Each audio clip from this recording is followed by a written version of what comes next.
വിശുദ്ധ പൗലോസ്ലീഹ കൊരിന്തോസുകാർക്ക് എഴുതിയ 1-ാം ലേഖനം 1-ാം അധ്യായം. അഭിവാദനം, ഉപകാരസ്മരണ.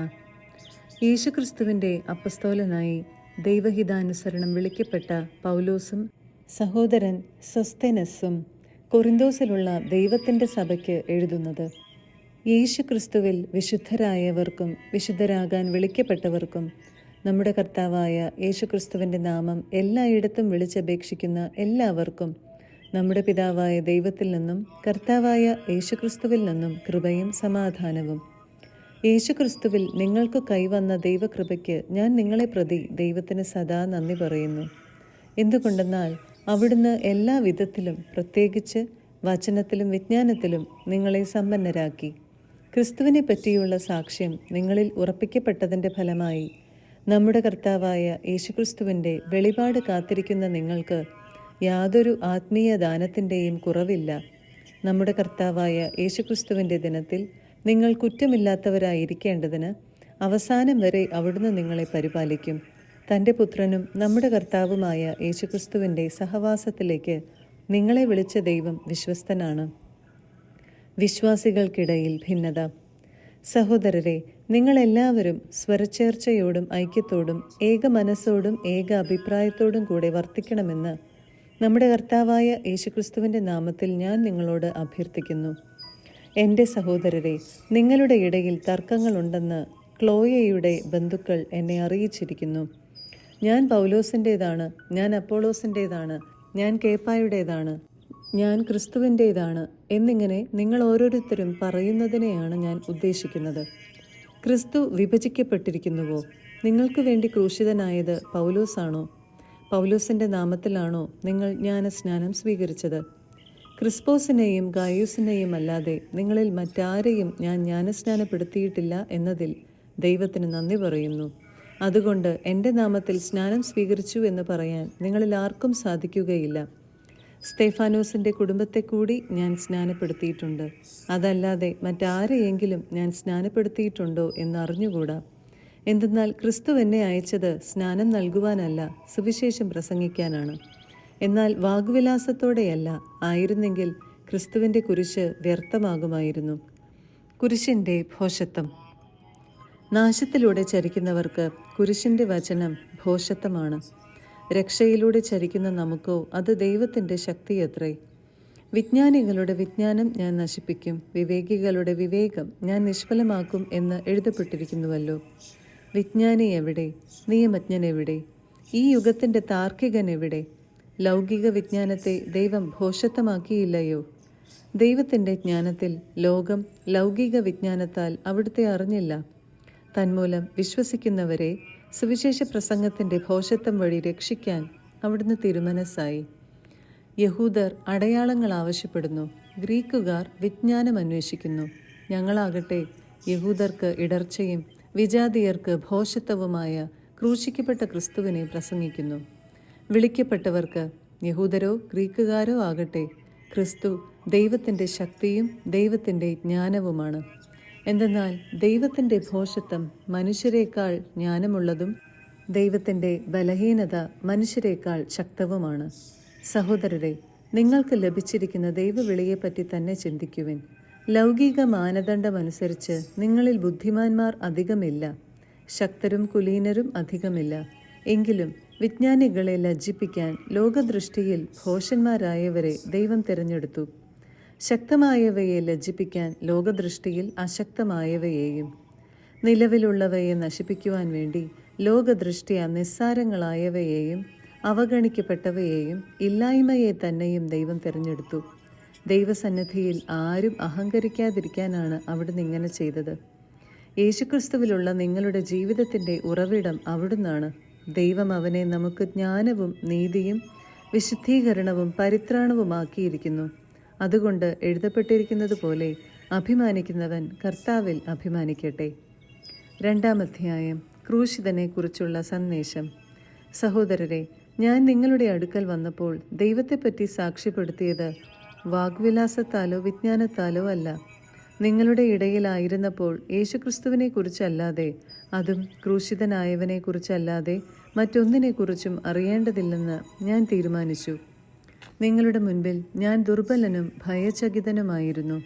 എൻ്റെ വചനവും പ്രസംഗവും വിജ്ഞാനം കൊണ്ട് വശീകരിക്കുന്നതായിരുന്നില്ല. പ്രത്യുത ആത്മാവിൻ്റെയും ശക്തിയുടെയും വെളിപ്പെടുത്തലായിരുന്നു. നിങ്ങളുടെ വിശ്വാസത്തിൻ്റെ അടിസ്ഥാനം മാനുഷിക വിജ്ഞാനമാകാതെ ദൈവശക്തിയാകാനായിരുന്നു അത്. ദൈവത്തിൻ്റെ ജ്ഞാനം. എന്നാൽ പക്വമതികളോട് ഞങ്ങൾ വിജ്ഞാനം പ്രസംഗിക്കുന്നു, പക്ഷേ ലൗകിക വിജ്ഞാനമല്ല. ഈ ലോകത്തിൻ്റെ നാശോന്മുഖരായ അധികാരികളുടെ വിജ്ഞാനവുമല്ല. രഹസ്യവും നിഗൂഢവുമായ ദൈവിക വിജ്ഞാനമാണ് ഞങ്ങൾ പ്രസംഗിക്കുന്നത്. അത് നമ്മുടെ മഹത്വത്തിനായി യുഗങ്ങൾക്ക് മുൻപ് തന്നെ ദൈവം നിശ്ചയിച്ചിട്ടുള്ളതുമാണ്. ഈ ലോകത്തിൻ്റെ അധികാരികളിൽ ആർക്കും അത് ഗ്രഹിക്കാൻ സാധിച്ചില്ല. സാധിച്ചിരുന്നെങ്കിൽ മഹത്വത്തിൻ്റെ കർത്താവിനെ അവർ കുരിശിൽ തറയ്ക്കുമായിരുന്നില്ല.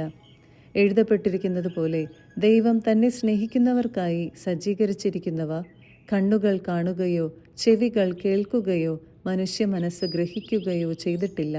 എന്നാൽ നമുക്ക് ദൈവം അതെല്ലാം ആത്മാവ് മുഖേന വെളിപ്പെടുത്തി തന്നിരിക്കുന്നു. എന്തെന്നാൽ ആത്മാവ് എല്ലാ കാര്യങ്ങളും ദൈവത്തിൻ്റെ നിഗൂഢ രഹസ്യങ്ങൾ പോലും അന്വേഷിച്ച് കണ്ടെത്തുന്നു. മനുഷ്യൻ്റെ അന്തർഗതങ്ങൾ അവൻ്റെ ആത്മാവല്ലാതെ മറ്റാരാണ് അറിയുക?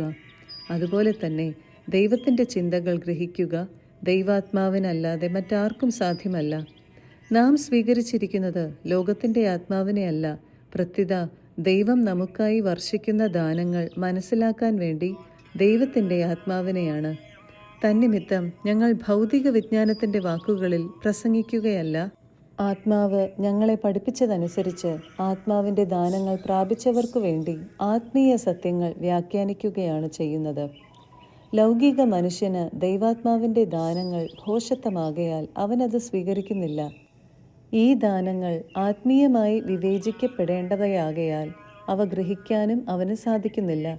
ആത്മീയ മനുഷ്യൻ എല്ലാ കാര്യങ്ങളും വിവേചിച്ചറിയുന്നു. അവനെ വിധിക്കാൻ ആർക്കും സാധിക്കുകയുമില്ല.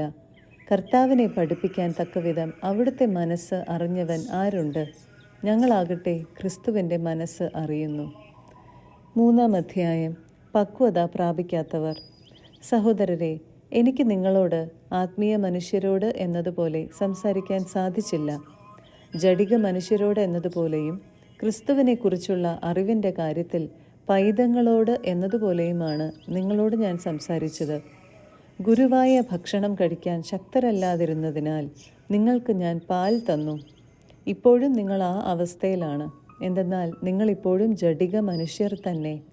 നിങ്ങളുടെ ഇടയിൽ അസൂയയും തർക്കവും നിലനിൽക്കുമ്പോൾ നിങ്ങൾ ജഡികരും സാധാരണക്കാരുമല്ലേ? ലൗകികരായതുകൊണ്ടല്ലേ നിങ്ങളിൽ ചിലർ ഞാൻ പൗലോസിൻ്റെ ആളാണ് എന്നും ചിലർ ഞാൻ അപ്പോളോസിൻ്റെ ആളാണ് എന്നും പറഞ്ഞു നടക്കുന്നത്? ശുശ്രൂഷകരുടെ സ്ഥാനം. അപ്പോളോസ് ആരാണ്? പൗലോസ് ആരാണ്?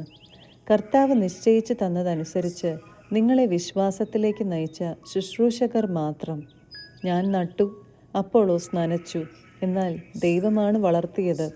അതുകൊണ്ട് നടുന്നവനോ നനയ്ക്കുന്നവനോ അല്ല, വളർത്തുന്നവനായ ദൈവത്തിനാണ് പ്രാധാന്യം.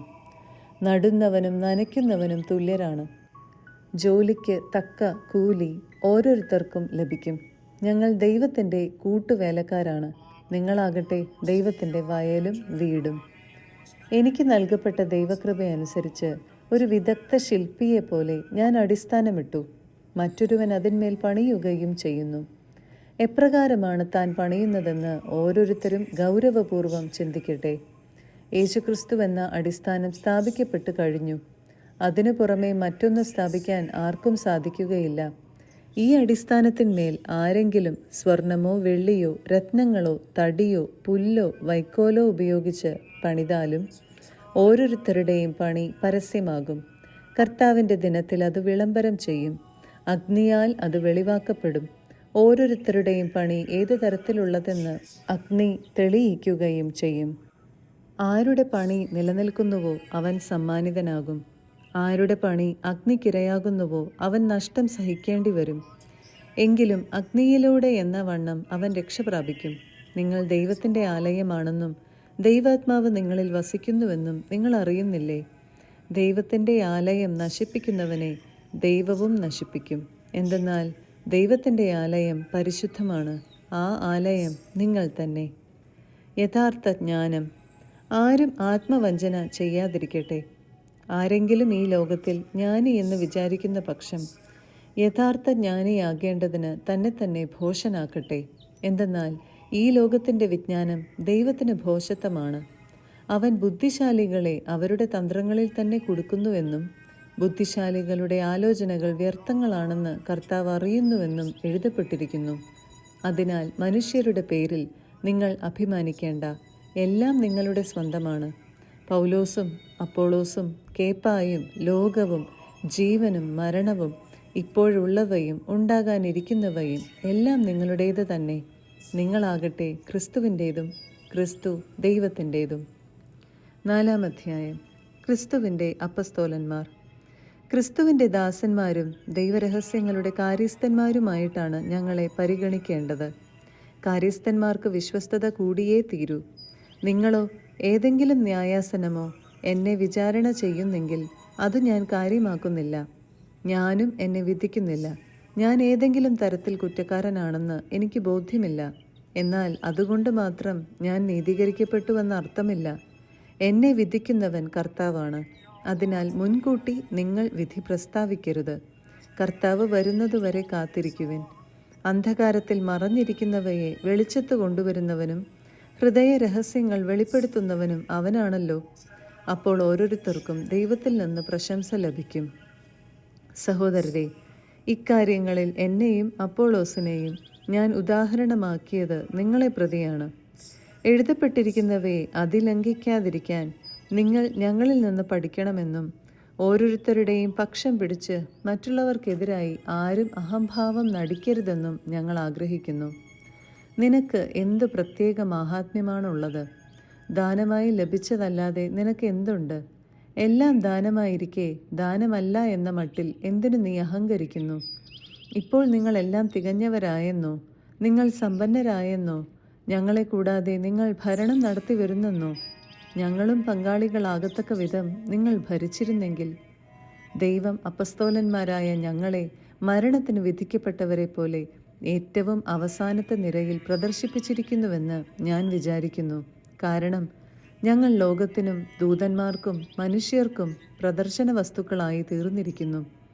ഞങ്ങൾ ക്രിസ്തുവിനെ പ്രതി ഭോഷന്മാർ, നിങ്ങൾ ക്രിസ്തുവിൽ ജ്ഞാനികൾ. ഞങ്ങൾ ബലഹീനന്മാർ, നിങ്ങൾ ബലവാന്മാർ. നിങ്ങൾ ബഹുമാനിതർ, ഞങ്ങൾ അവമാനിതർ. ഈ നിമിഷം വരെ ഞങ്ങൾ വിശന്നും ദാഹിച്ചും നഗ്നരായും പ്രഹരങ്ങളേറ്റും പാർപ്പിടമില്ലാതെയും കഴിയുന്നു. സ്വന്തം കൈകൊണ്ട് ഞങ്ങൾ അധ്വാനിക്കുന്നു. നിന്ദിക്കപ്പെടുമ്പോൾ ഞങ്ങൾ അനുഗ്രഹിക്കുന്നു. പീഡിപ്പിക്കപ്പെടുമ്പോൾ അടി പതറാതെ നിൽക്കുന്നു. ദൂഷണം പറയുന്നവരോട് ഞങ്ങൾ നല്ല വാക്കു പറയുന്നു. ഞങ്ങൾ ഇപ്പോൾ ലോകത്തിൻ്റെ ചപ്പും ചവറും പോലെയും എല്ലാറ്റിൻ്റെയും ഉച്ഛിഷ്ടം പോലെയുമായി തീർന്നിരിക്കുന്നു. നിങ്ങളെ ലജ്ജിപ്പിക്കാനല്ല ഞാൻ ഇതെല്ലാം നിങ്ങൾക്ക് എഴുതുന്നത്, വത്സല മക്കളെ എന്ന പോലെ ഉപദേശിക്കാനാണ്. നിങ്ങൾക്ക് ക്രിസ്തുവിൽ 10,000 ഉപദേഷ്ടാക്കൾ ഉണ്ടായിരിക്കാം, എന്നാൽ പിതാക്കന്മാർ അധികമില്ല. സുവിശേഷ പ്രസംഗം വഴി യേശുക്രിസ്തുവിൽ നിങ്ങൾക്ക് ജന്മം നൽകിയത് ഞാനാണ്. ആകയാൽ നിങ്ങൾ എന്നെ അനുകരിക്കണമെന്ന് ഞാൻ അഭ്യർത്ഥിക്കുന്നു. കർത്താവിൽ എൻ്റെ പ്രിയപുത്രനും വിശ്വസ്തനുമായ തിമോത്തയോസിനെ നിങ്ങളുടെ അടുത്തേക്ക് ഞാൻ അയച്ചത് എല്ലായിടത്തുമുള്ള എല്ലാ സഭകളിലും ഞാൻ അവരെ പഠിപ്പിച്ചുകൊണ്ടിരിക്കുന്നത് പോലെ ക്രിസ്തുവിലുള്ള എൻ്റെ മാർഗങ്ങൾ നിങ്ങളെയും അനുസ്മരിപ്പിക്കുവാനാണ്. ഞാൻ നിങ്ങളുടെ അടുത്തേക്ക് വരികയില്ലെന്ന് കരുതി നിങ്ങളിൽ ചിലർ ഔദ്ധത്യം ഭാവിക്കുന്നുണ്ട്. എന്നാൽ കർത്താവ് തിരുമനസ്സായാൽ ഞാൻ ഉടനെ തന്നെ അങ്ങോട്ട് വരും. അപ്പോൾ ആ ഉദ്ധതന്മാരുടെ വാക്കുകളല്ല ഞാൻ മനസ്സിലാക്കുക, അവരുടെ ശക്തിയാണ്. ദൈവരാജ്യം വാക്കുകളിലല്ല, ശക്തിയിലാണ്. നിങ്ങൾക്ക് ഏതാണിഷ്ടം? നിങ്ങളുടെ അടുത്തേക്ക് ഞാൻ വടിയുമായി വരുന്നതോ സ്നേഹത്തോടും സൗമ്യതയോടും കൂടെ വരുന്നതോ?